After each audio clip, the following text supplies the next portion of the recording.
Assalamualaikum warahmatullahi wabarakatuh. Bismillahirrahmanirrahim. Alhamdulillahi wa kafa. Wassalatu wassalamu ala imami ahli safa wal wafa. Sayyidina Muhammadinil mukhtaril mustafa. Wa alihi ahli safa wa sahbi ahli wafa. Wa man tabi'ahum bi ihsanin waqtafa. Amma ba'du. Saudara-saudaraku yang dirahmati oleh Allah Subhanahu wa Ta'ala, sebelum kita mengkaji kitab Wasiyatul Mustafa, terlebih dahulu marilah kita buka dengan Ummul Quran, Ummud Doa, Suratul Fatihah. Berharap mudah-mudahan Allah senantiasa membuka hati kita, menunjukkan kepada kita bahwa yang benar itu benar adanya. Kemudian kita dianugerahi kemampuan untuk bisa mengikuti kebenaran tersebut, baik kebenaran melalui firman Allah maupun sabda Rasulullah sallallahu alaihi wasallam. Ala hadhihi niyyah wa ala kulli niyatin salihah wa ila hadratin nabiyil mustafa Rasulillah sallallahu alaihi wasallam wa alihi wa ashabihi wa azwajihi wa dzurriyyatihi wa ahli baitihi ajma'in. Lahumul Fatihah. A'udzubillahi minasyaitonir rajim. Bismillahirrahmanirrahim. Ar-Rahmanir-Rahim. Iyyaka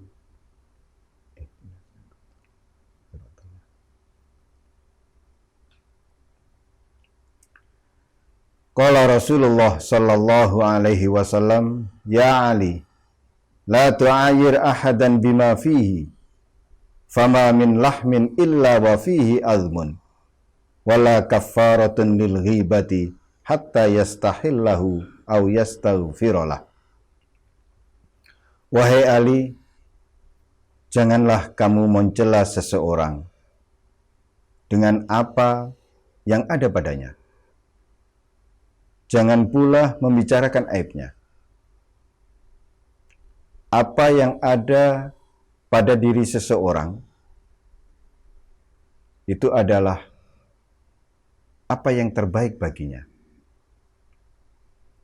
Kita tahu bahwa manusia merupakan ciptaan yang paling sempurna. Siapapun dia, apapun ras dan sukunya, terlahir dari kedua orang tua yang apapun bentuknya, bahkan terlahir dalam kondisi yang bagaimanapun, itu adalah yang terbaik bagi orang tersebut. Ada orang yang terlahir dengan kulit hitam misalkan, itulah yang terbaik baginya. Ada orang yang terlahir dengan kulit putih, dengan rambut keriting misalkan, itulah yang terbaik baginya.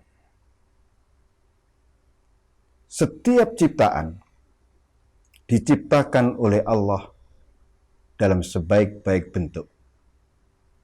Setiap ciptaan yang diciptakan oleh Allah adalah yang paling sempurna dan paling baik. Tak satu pun ciptaan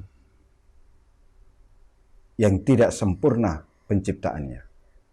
Karena Allah adalah zat yang maha sempurna dalam segala bentuk, sifat, dan perbuatannya. Allah maha sempurna. Tidak akan mungkin yang maha sempurna menciptakan segala apapun kecuali dalam kondisi yang sempurna pula. Demikian pula dengan watak, karakter, sifat, kepribadian yang melekat pada diri setiap ciptaan. Semuanya dalam kondisi yang baik, dalam kondisi yang sempurna. Oleh karena itu, Nabi berpesan kepada Sayyidina Ali, janganlah mencela seseorang dengan apa yang ada padanya. Apa yang ada padanya itu merupakan ciptaan Allah.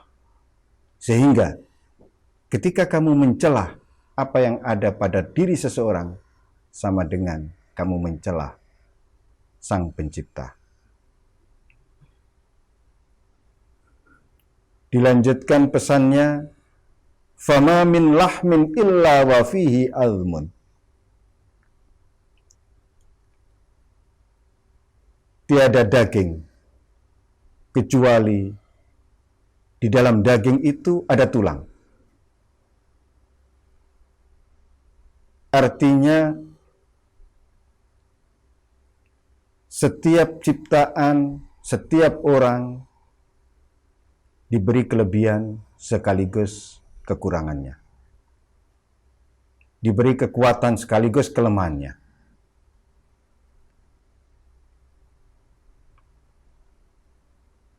Diambil contoh bahwasannya tidak ada daging yang tidak ada tulangnya.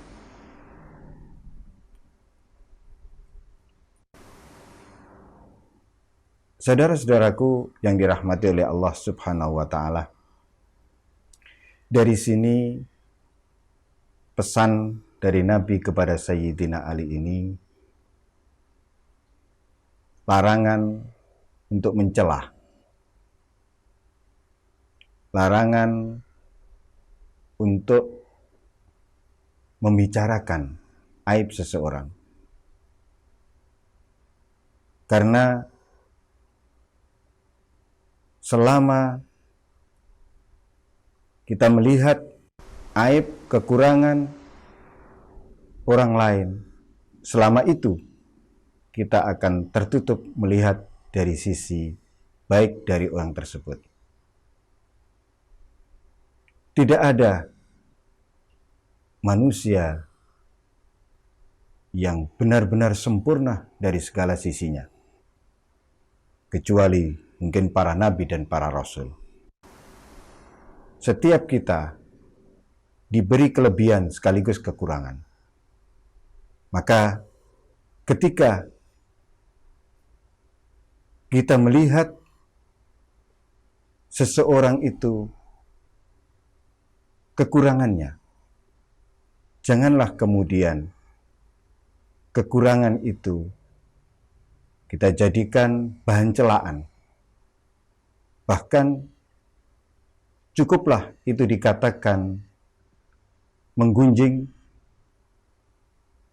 ketika kita berbicara tentang kekurangan seseorang.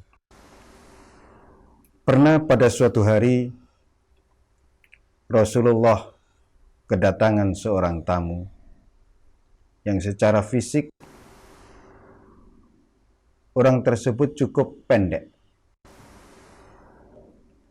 Sepulang orang tersebut sawanda dari Rasulullah, Sayyidah Aisyah menyampaikan ke Rasulullah, "Lah ya Rasulullah, orang itu kok pendek sekali ya?" Langsung Sayyidah Aisyah ditegur oleh Rasulullah.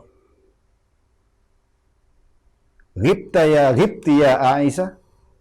Adakah engkau menggunjing?" Duh, saya kan berbicara orang itu. Nah, itu namanya menggunjing. Membicarakan kekurangan orang tersebut, yaitu pendek. Padahal secara fisik, secara nyata, memang begitu.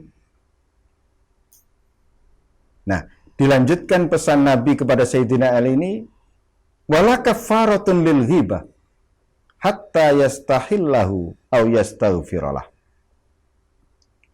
Dan tidak ada kafarat, tidak ada penghapus dosa ghibah, menggunjing, ngerasani, sampai orang yang ngerasani minta halalnya, minta dihalalkan atas apa yang telah dilakukannya. Kemudian meminta maaf kepada yang bersangkutan. Bahkan dianjurkan setelah kita menggunjing seseorang, membicarakan kekurangan seseorang, kita minta halalnya, kita minta maaf, kemudian kita hapus dengan memperbanyak membicarakan kebaikan orang tersebut. Saudara-saudaraku yang dirahmati oleh Allah Subhanahu wa Ta'ala, setiap kita pasti punya kelebihan dan kekurangan. Beruntunglah orang-orang